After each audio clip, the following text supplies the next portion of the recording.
falei alguns teoremas, vimos alguns exemplos, né? Então, vamos ver propriedades. Então, seja n, né, e bn sequências convergentes, e seja c uma constante, a gente vai poder falar umas coisinhas interessantes. O quê? Primeiro, sequência constante c vai ter c como limite. Sequência constante vai ser sempre um número, então, intuitivo. Segundo, o limite de uma constante vezes uma sequência, né, quando a n tende a infinito, vai ser a mesma coisa que c vezes o limite de n tendendo a infinito de a n. Então, eu posso só, na prática, pegar o c que é constante e jogar para fora do limite, né? Terceiro, o limite da soma ou subtração de duas sequências, né, vai ser a mesma coisa que a soma dos limites de cada sequência ou a subtração dos limites de cada sequência, como mostra aqui. Detalhe, não esqueça, essas propriedades são válidas para sequências convergentes. Se o AN fosse convergente e o BN aqui fosse divergente, bom, isso aí não faria sentido porque, bom, o limite de BN nem existiria, né? A gente viu que se a sequência não é convergente, o limite não existe. Vamos prosseguir. 4. Limite da multiplicação de duas sequências, ó, AN vezes BN, vai ser a mesma coisa que a multiplicação dos limites. Então são resultados bem parecidos com o que a gente vê em cálculo. De fato, muita coisa a gente vai replicar só para sequência. E quinto, né, o limite de AN dividido por BN vai ser a mesma coisa que a divisão dos limites. Se, né, o limite de BN, quando n tender a infinito, for diferente de zero. Porque senão, bom, daria besteira. A gente estaria tendo um limite dividido por zero. Está acontecendo aqui. Estamos quebrando a matemática? Não. Né? Então, essa condição é extremamente essencial. Vamos calcular um exemplo agora. Agora esse exemplo aqui já começa a ficar mais legal assim. Já tem uma coisa mais feia, né? Então a gente tem n ao quadrado dividido por 2n mais 1 vezes seno de π sobre n. E a gente quer descobrir se isso aí converge.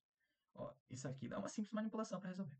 A primeira coisa que a gente vai fazer é analisar separadamente o limite de n sobre 2n mais 1 e o limite de n seno de π sobre n. Por que a gente vai fazer isso, né? Porque a gente sabe que o limite de n ao quadrado de 2n mais 1 vezes seno de π sobre n é a mesma coisa que a multiplicação desses dois limites. Se esses dois limites convergirem, tá, gente? O que a gente acabou de determinar num exemplo anterior? No exemplo anterior, a gente já viu que isso aqui converge. E a gente já sabe qual é o resultado disso. Então, basta a gente descobrir se esse limite aqui vai convergir. Se esse limite convergir, então faz sentido a gente aplicar essa propriedade, que é a propriedade 4 que a gente viu, para tentar descobrir se essa sequência aqui converge ou não. Tá? Então, prosseguindo. Falta então matar esse carinha aqui. Então, próximo slide eu vou botar, agora eu vou botar isso que eu acabei de falar, né? Repara que o limite, né, vai ser um meio, como eu tinha falado. E vamos analisar o outro termo do limite. Bom, limite de n vezes seno de π sobre n. Aqui não tem muito jeito, não tem muita manipulação que a gente vai poder fazer. A gente pode dividir por n em cima e embaixo, parece que não ajuda muita coisa. Ó, fica mais ou menos elas por elas. Então, aqui a gente vai ter que aplicar L-hospital para ver se a gente consegue algo. Mas lembra, teorema 1, a gente não pode só sair aplicando L-hospital direto. A gente não conhece L-hospital para sequência, a gente conhece para função. Então a gente vai ter que criar uma função, tá? Que seja igual a n. Então vamos lá. Eu teorema 1, para a gente aplicar L'Hopital, a gente tem que criar a função f de n igual a seno de π sobre n dividido por 1 sobre n. Porque a gente sabe que para todo n pertencente aos naturais, f de n vai ser igual a n. Tá? Se a gente criar a nossa função f de n igual a n, a gente sempre vai fazer isso, pegar a nossa função e criar igual a n, para poder resolver. Então vamos lá. Agora a gente está trabalhando com a função, tá, gente? Aplicando o L'Hopital, né? Derivando em cima e embaixo, a gente vai ter no numerador menos π sobre n ao quadrado, vezes cosseno de π sobre n, dividido por menos 1 sobre n ao quadrado, tá, gente? Eu vou fazer essa continha aqui com vocês, porque ela envolve a regra da cadeia, né? Então, vamos lá. Seno de π sobre n, derivado, ó, eu vou representar um colchetes e linha. Vai ser igual ao quê? Derivado de seno é cosseno. Então, fica cosseno de π sobre n. Só que a gente não pode esquecer de fazer a regra da cadeia. Então, temos que derivar π sobre n, que eu vou representar com colchetes para manter a notação. Isso aqui, então, vai ficar cosseno de π sobre n vezes menos π sobre n ao quadrado. Né? Que a derivada de π sobre n, né, é a mesma coisa que a derivada de π na n menos 1, linha. E aí, como a gente tem uma constante, a gente pode só tirar ela para fora da derivada. E aí vai ficar a derivada de n na menos 1, linha. Que, bom, isso aqui vai ser igual a π vezes menos 1 na n menos 2, tá? Regrinha do tom. Então, de fato, dá aquele resultado ali. E eu só fiz isso para ilustrar.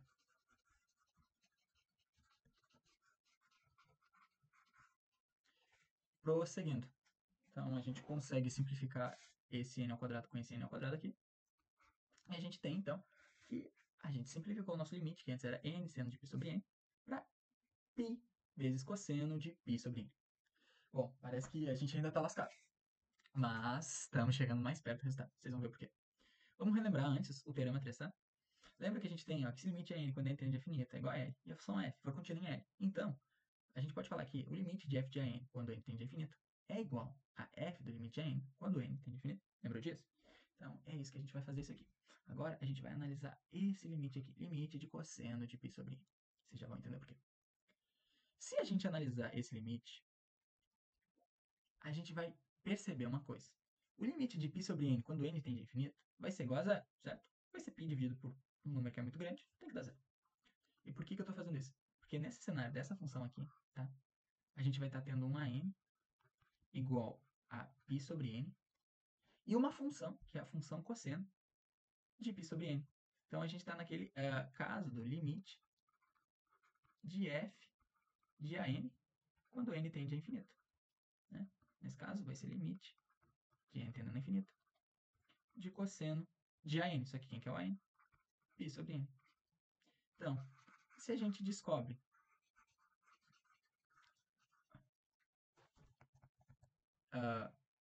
o valor de an, que foi o que a gente descobriu, e a gente souber que a função f for contínua, então a gente pode jogar o limite para dentro da função, tá? Isso aqui é muito importante, porque a gente vai poder calcular quanto que é o limite dessa coisa aqui estranha. Então, vamos lá. Como a função cosseno ela é contínua em zero, a gente vai poder aplicar o teorema 3 nela. E, bom, a gente vai botar o limite para dentro do cosseno. Aqui a gente já sabe que o resultado vai ser zero, então a gente vai ter cosseno de zero. Só que lembra da trigonometria, cosseno de zero é quanto? Cosseno de zero é igual a 1. Então, bom, por que eu quebrei π vezes cosseno de π sobre n em só cosseno de π sobre n? Porque o nosso teorema, ele não nos diz nada para, tipo, tu ter uma constante multiplicando. Ele fala só quando tu tem uma função de um an, tá? Que é o nosso caso nesse cenário aqui, tá? Foi por isso que eu fiz isso. Então, como a gente descobriu que isso aqui converge, então a gente pode voltar para o nosso limite, que era π vezes cosseno de π sobre n, e falar que ele, na realidade, vai ser π vezes 1. Porque lembra, se isso aqui converge, eu posso simplesmente tirar o π para fora do limite. E, bom, aí eu vou ter o limite de cosseno de π sobre n, quando n tende a infinito, que a gente viu no slide anterior, que era, ó, 1. Então, com isso, a gente vai finalmente descobrir que essa sequência zona aqui, ela tem que limite de n seno de π sobre n, quando n tende a infinito vale π, né? Porque lembra, foi dessa expressão que a gente partiu lá no começo, antes de aplicar L'Hopital e dividir por n em cima e embaixo, para chegar em π cosseno de π sobre n, que foi o que a gente calculou. E a gente já sabia que limite de n sobre 2n mais 1 vai ser igual a 1 meio. Então, a gente vai calcular, finalmente, se essa sequência grandona ali, né, converge ou não. Então, bom, como a gente já sabe que tanto esse limite quanto esse limite são convergentes, então não tem nenhum problema a gente separar eles. E o resultado deles vai ser simplesmente π sobre 2, né? Porque esse aqui deu π, esse aqui deu 1 meio, multiplicando eles, π sobre 2, que é o que a gente tem aqui. Então a gente conseguiu descobrir que, sim, essa sequência converge, tá? Aqui o processo viu que ele foi uma conta mais longa, a gente teve que se ligar em vários fatorzinhos, tá? Então isso aí é normal nos exercícios, tá, gente? Então agora, visto propriedades, teoremas, a gente vai ver algumas classificações, tá? A gente vai dizer que uma sequência, ela vai ser crescente se, para todo n, a n for menor que a n mais 1. Então, aqui a gente tem um exemplo. Ó. Nesse exemplo, a gente está vendo que ó, esse aqui é o A1, esse aqui é o A2, esse aqui é o A3, esse aqui é o A4. E à medida que n vai subindo, né, A4, à medida que n vai subindo, né, 4, 5, o termo da sequência vai ficando cada vez maior, A4, A5. Então, isso é uma sequência decrescente, tá? Decrescente vai ser o caso contrário, que é, se a n for maior que a n mais 1 para todo n pertencentes naturais, tá? Tanto nesse caso como no caso passado, a gente sabe que a sequência vai ser decrescente. Aqui a gente tem um exemplo mostrando, ó, que no caso a gente tem um A1, A2, A3, A4, viu? À medida que o n está aumentando, o nosso valor de sequência está diminuindo. Isso é uma sequência C decrescente, tá? Então, quando a gente tem uma sequência que ela é crescente ou decrescente, a gente chama ela de monótona, tá? Questão de nomenclatura. Isso vai ser importante, que depois a gente vai ver um teorema sobre isso. Agora a gente vai ver sequências limitadas. A gente diz que uma sequência AN, ela é limitada superiormente se existe um número real n, tal que a n vai ser menor ou igual a n para todo n. E aqui, o número m ele vai ser chamado de limitante superior da sequência. O que significa isso? Vamos ver o exemplo. Aqui a gente tem um A1, A2, A3, A4, tá? E olha que interessante. À medida que o n vai subindo, eles estão crescendo e se aproximando de m, tá? Nesse nosso exemplo, não vai ter um A5 aqui, ó, em cima do m. Não vai ter. Ele vai cada vez mais perto de m, até que ele possa ser talvez até igual a m. Isso que significa ser limite superior. Não importa qual termo aqui que eu pegue, A6, A10, A1000, A5 milhões, ele nunca vai passar m, vai ser cada vez mais perto dele. Então, isso aqui, ó, limitado superiormente, é uma definição bem legal e importante.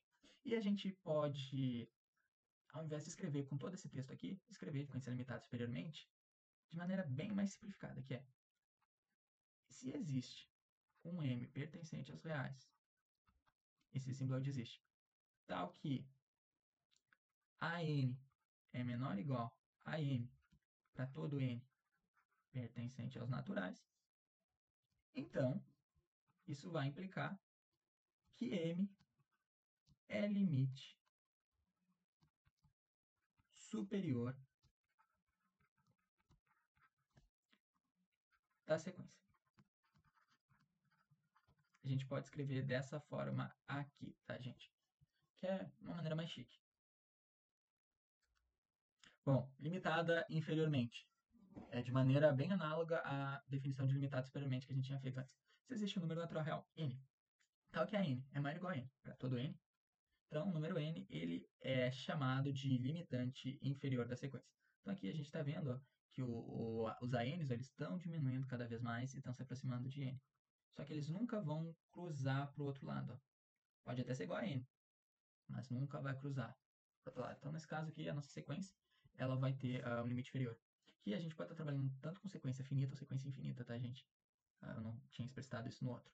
Que de maneira análoga a gente pode falar que se existir um n pertencente aos reais, existe um n pertencente aos reais, tal que a n é maior ou igual a n para todo n pertencente aos naturais, então, né, isso vai implicar que n é limite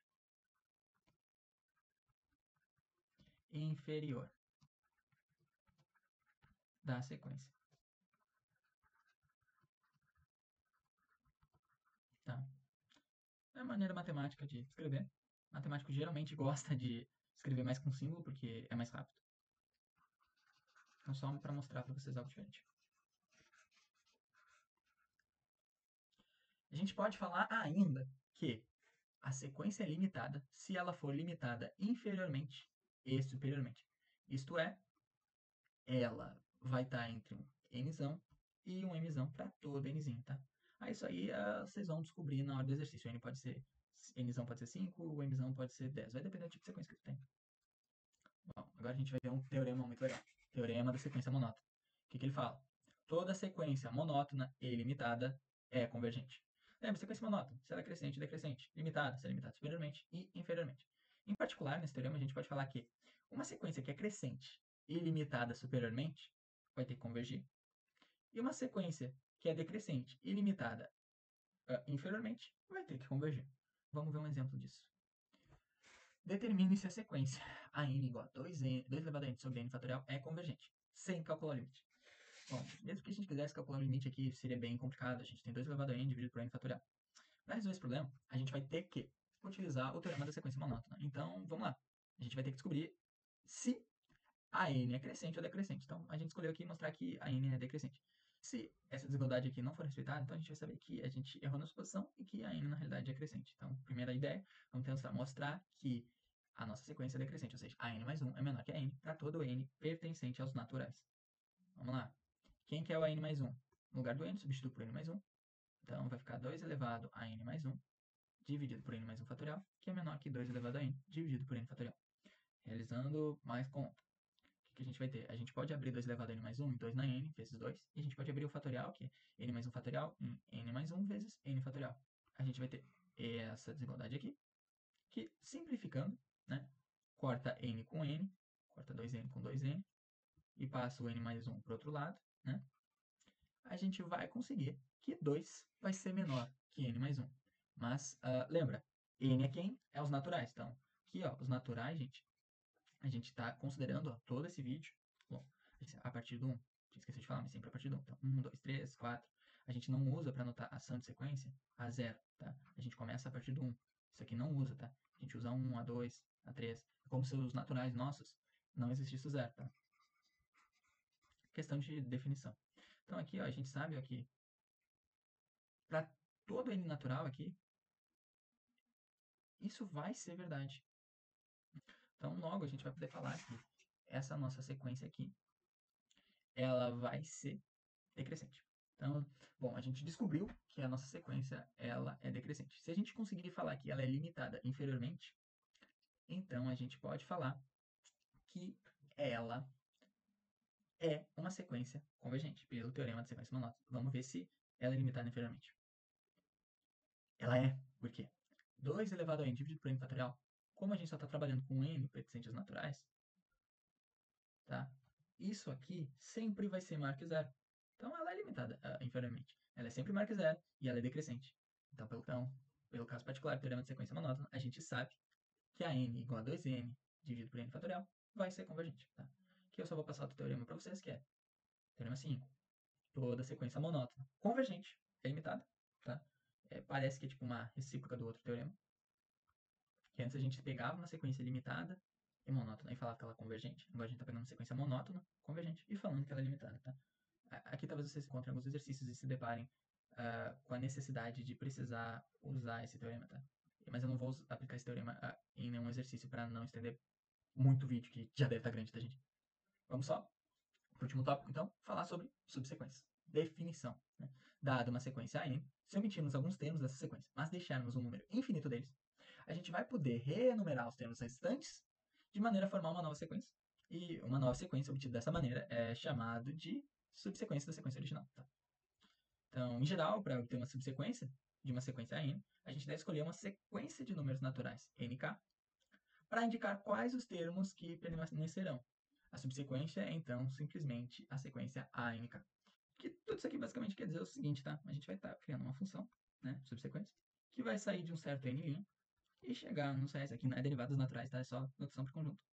Onde o nosso n', ele vai ser o conjunto da forma n1, n2, assim sucessivamente, nk, e segue. A gente está pegando um conjunto infinito, tá? Então a gente vai aqui n1, porque eu não sei em que termo a minha subsequência está começando, se é no 1, no 2, no 3, no 7, no 8, eu não sei. Então a gente representa dessa forma, e a gente bota aqui, ao invés de botar um número natural n, a gente bota nk, e fala que está chegando em um f de nk igual a nk. Tá? É isso aqui, definição de subsequência, tá, gente? Vamos ver um exemplo disso para ficar mais claro. Ó, seja f de n, seja f de n igual a 1, se n for par, e 2 dividido por 2n mais 1, se n for ímpar. O que a gente vai ter? Quem que vão ser os elementos? Porque o A1 igual a 2 terços, o A2 igual a 1, o A3 igual a 2 quintos, o A4 igual a 1, e assim sucessivamente. Nesse caso aqui, ó, A2n a gente sabe que sempre vai ser 1, né? E A2n menos 1, né, que são os termos ímpares, vai ser 2 terços, 2 quintos, 2 sétimos, 2 nonos, e assim sucessivamente, tá? Que são os termos pares. Então, o que a gente consegue fazer aqui? A gente consegue pegar uma sequência definida por essa função aqui e quebrar ela em duas subsequências, tá? O A2n e o A2n1 menos 1. Então, aqui, ó, a subsequência A2n menos 1, a gente sabe que se a gente calcular o limite dela quando a n tende a infinito, vai dar 1, né? Porque vai ser sequência constante. E nesse caso da sequência A2n menos 1, a gente sabe que se a gente calcular o limite, vai ter que dar 0. Porque no numerador a gente sempre vai ter o número 2 e o denominador está cada vez ficando maior, tá? Então a gente sabe que limite A2n menos 1 quando a n tende a infinito vai ser igual a 0.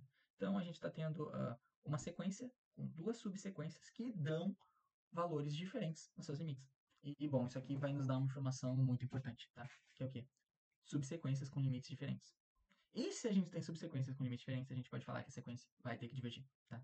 A gente tem até um teorema que fala o seguinte: se o limite de AN com n tendendo a infinito é igual a L, então toda subsequência de AN converge para L. tá? Se a sequência é convergente, então toda subsequência vai ter que convergir para isso aqui é muito forte, tá? Em cursos de análise, cursos de matemática um pouco mais avançada, pô, vocês vão usar esse tipo de resultado direto. Colorário, tá? Vem direto do Teorema 6. Se uma sequência tem duas subsequências com limites distintos, que foi o nosso caso ali do nosso exemplo, então a nossa sequência divergente, que era a conclusão que a gente tinha chegado. Tá? Que a gente tem mais um exemplo, ó, se sequência ó, 1, menos 1, 1, menos 1, 1, menos 1, que é a sequência dada por a n igual a menos 1 elevado a n menos 1, né? A gente pode observar que essa sequência vai ficar oscilando entre 1 e menos 1, né? E que vai ser divergente, porque ela vai ter duas subsequências, a sequência dos números pares, que vai ser sempre constante, igual a menos 1, e a subsequência dos números ímpares, que vai ser sempre constante, igual a 1, tá? E se a gente calcular o limite de cada subsequência aqui, nessa primeira a gente vai chegar que o limite vai ser menos 1, nessa segunda a gente vai chegar que o limite vai ser 1. Mesmo procedimento que a gente fez no exercício anterior, tá, gente? Então a gente vai estar tendo aqui uma sequência em que a gente vai ter tendo duas subsequências com limites diferentes. Então, pelo corolário 1, que a gente acabou de ver, do Teorema 6, né, gente? A gente vai poder falar que a sequência é divergente. Então, o que a gente fez? Na aula de hoje, a gente estudou sequências, propriedades e teoremas, algumas classificações, o que é sequência limitada e subsequências. Muito obrigado. Valeu!